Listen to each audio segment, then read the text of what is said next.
Let's roll. Yeah, what happened on the miscommunication that led to the timeout that had to be called?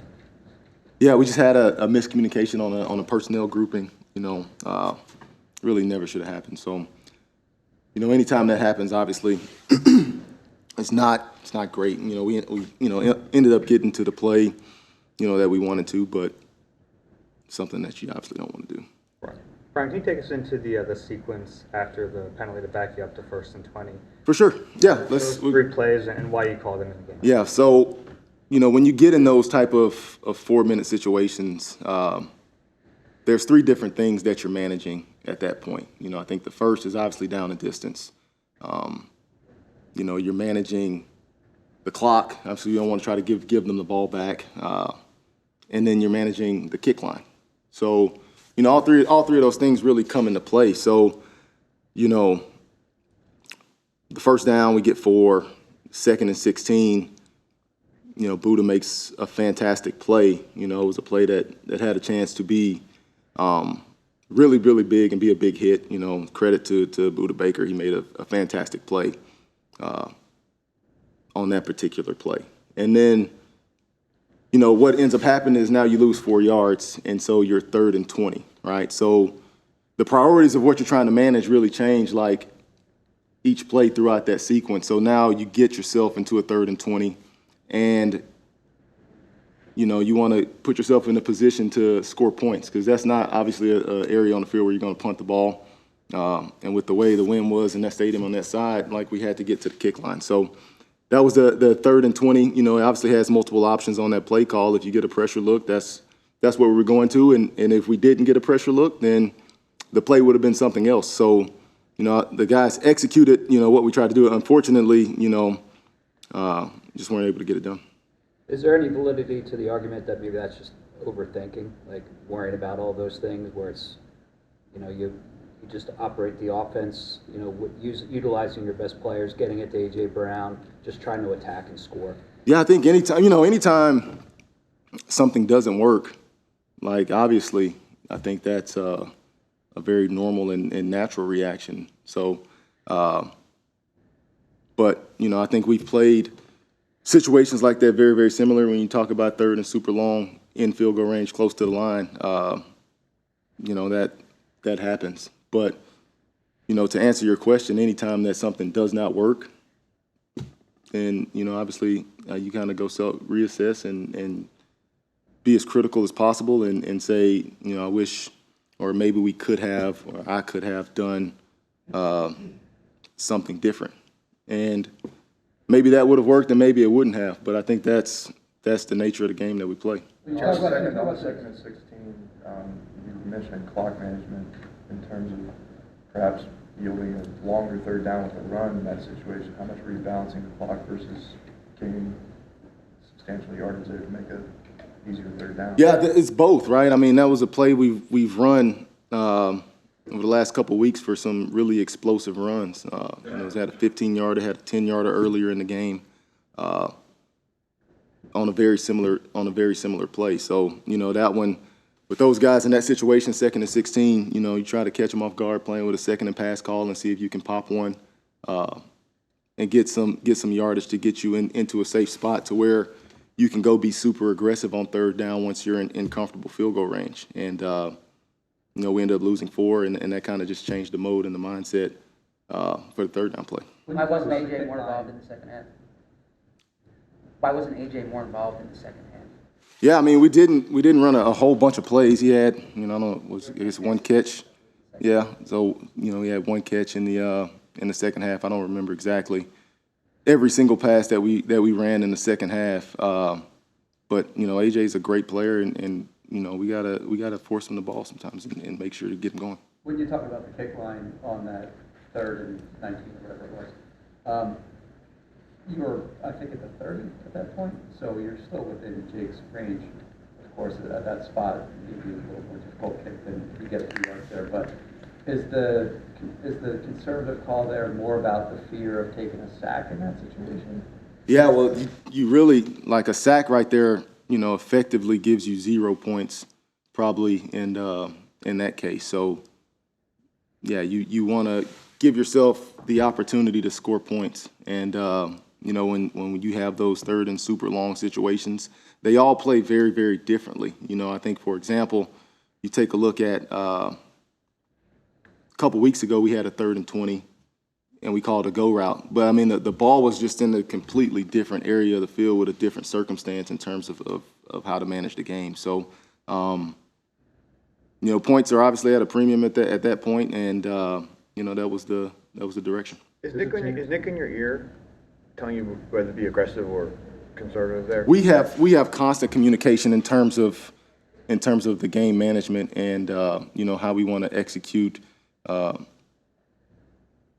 different scenarios and different outcomes that come throughout the course of the game, whether that's 2 minutes, 4 minutes, you know, all these different situations that pop up. You know, it takes everybody in terms of all of these different clock managements and situations that come up throughout the course of the game. So what was his message to you there? What was Nick's message?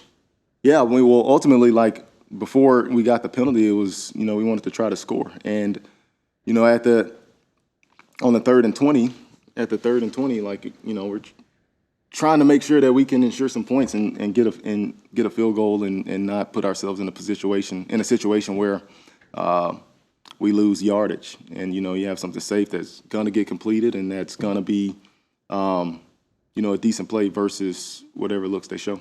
You mentioned AJ. It wasn't just, I mean, his numbers have been down for 5 or 6 weeks now. What do you see in there? And you talk about forcing it to him. How do you balance, you know, whether you need to force it or just run the offense? Yeah, I mean, AJ is a fantastic player, and, you know, he demands a lot of attention defensively. He's had a fantastic year to this point. You know, I think he's still on pace to have, you know, a career year. So AJ is somebody that obviously everybody in this building has a lot of trust, a lot of respect for, and we got to do a great job of getting the ball. I have to do a great job of getting him the ball.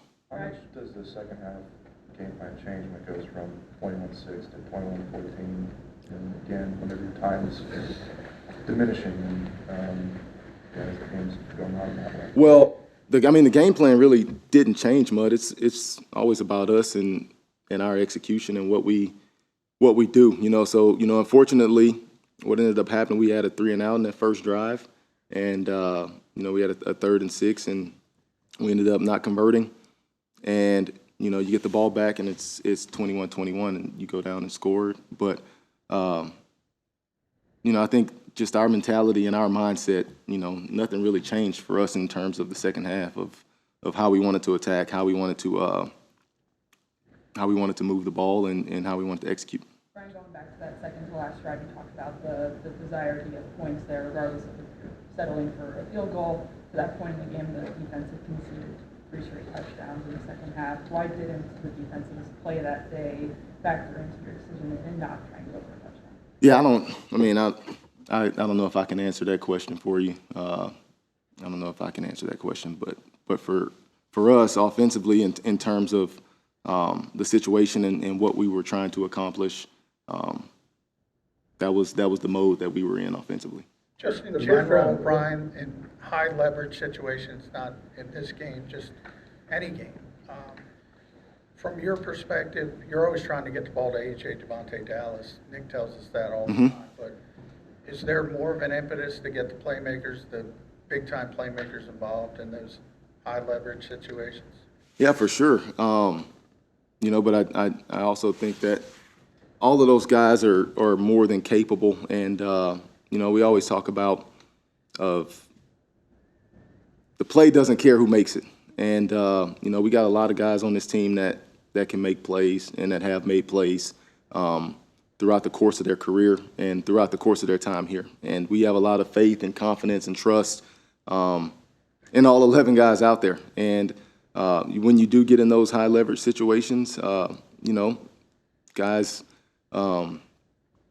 are ready and willing to go out there and handle business and make plays when their number's called. First drive of the game, 3rd and 2. What were you trying to do there? And does the thought of just trying to maybe control the clock yourselves and use your running game there go into it?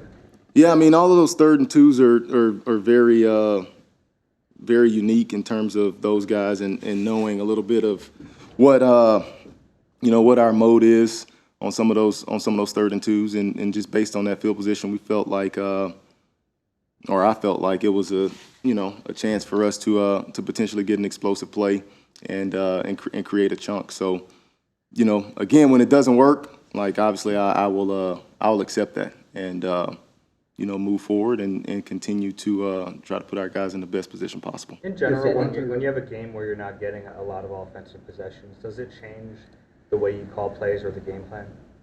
Well, there's really 2 schools of thought to it. I think for us, like the biggest thing is you don't panic. Like you just go out there and just focus on the execution.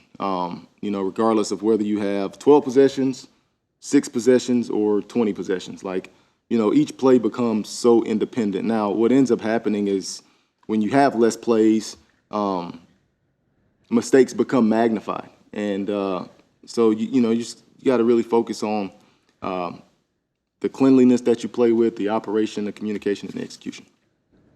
You said that the expression here is the play doesn't care who makes it.